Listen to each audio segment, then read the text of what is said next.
şey olmaz. Sor bunu böyle beynine, elinden tutan olmaz. Hiç boşuna bekleme, bekledikçe zamanlanca gider öyle boş yere. Hadi ya yatlan artık, öyle durma yerinde. Durdukça bir şey olmaz. Sor bunu böyle beynine, elinden tutan olmaz. Hiç boşuna bekleme, bekledikçe zamanlanca gider öyle boş yere. Ver elini bana dök içliği, at içinden tüm tertleri. Geçmişi terk et takileri, bir gelecek bekliyor seni. Her şey olabilir çok iyi, toplayabilirsen kendini. Durup da dilesen birbirini, her şey dönebilir geri. Her istediğimi her dilediğin, içinde olan tüm istediğin. Budur senin tek seçeneğin, çabalamaktır görevin. Gözlerinde alevler, içinden gelen o sesler. Seni ayağa kaldıracak şeyler, içinde olan istekler. Tek istemekle olmaz ki, tek dilemekle bitmez ki. Çabalamadan kafa yormadan bu şeyler dönmez ki. Her şey dönebilir tersinde, imkansız yoktur yeryüzünde. Tek güvenmen gerek kendine, korku olmamalı içinde. Hadi güven artık kendine, geçmişi bırak geride. Korkuyu nefreti vur derine, kaldır başını bak yüzüme. Yapacağım de, olacağım de, her şeyi içimden atacağım de. Korkmam de, şaşmam de, zamanı boşa harcamam de.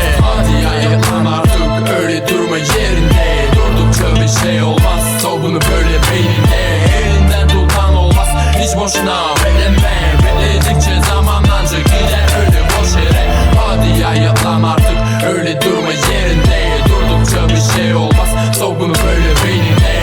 Elinden tutan olmaz, hiç boşuna bekleme. Bekledikçe zamanlanca gider öyle boş yere. Bak zaman akıyor yine, hala duruyorsun yerinde. Bu böyle olmaz ki, hadi gel kendine. Dünya durmaz yerinde, hiç boşuna bekleme. Kimse tutmaz elinden, eğer kendine gelmezsen. Atmışsın her şeyi içinde, küsmüşsün sen kendine. Boynunu tutmuşsun sen yere, bakmaz olmuşsun gökyüzüne. Kaldır başını bak yüzüme, bak gözlerimin içinde. Geçmişi sil içinden, bak sen ileriye. Zor günler gelir gider, yaralarında kapanır geçer. Acılarında bir gün biter, yine her şey olur güzel. Aç kendini, dinle beni, gör dünyanın güzelliğini. Duyuyormuşum kuşların sesini, sense kitlemişsin kendini. Kalk ayağa, kır zinciri, unut artık geçmişi. At tüm dertleri, acılar burada bitmeli. Her şey yoluna girmeli, sen eskisi gibi gülmeli. Yaşamayı da sevmeli, kendine bir daha küsmemeli. Hadi ya yatlan artık, öyle durma yerinde. Durdukça bir şey olmaz, sor bunu böyle beynine.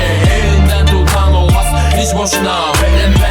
Bekledikçe zamanlanca gider öyle boş yere. Hadi ya yatlan artık, öyle durma yerinde. Durdukça bir şey olmaz, sor bunu böyle beynine. Elinden tutan olmaz, hiç boşuna bekleme. Bekledikçe zamanlanca gider öyle boş yere. Hadi ya yatlan artık, öyle durma yerinde. Durdukça bir şey olmaz, sor bunu böyle beynine. Elinden tutan olmaz, hiç boşuna bekleme. Bekledikçe zamanlanca gider öyle boş yere. Hadi ya yatlan artık, öyle durma yerinde.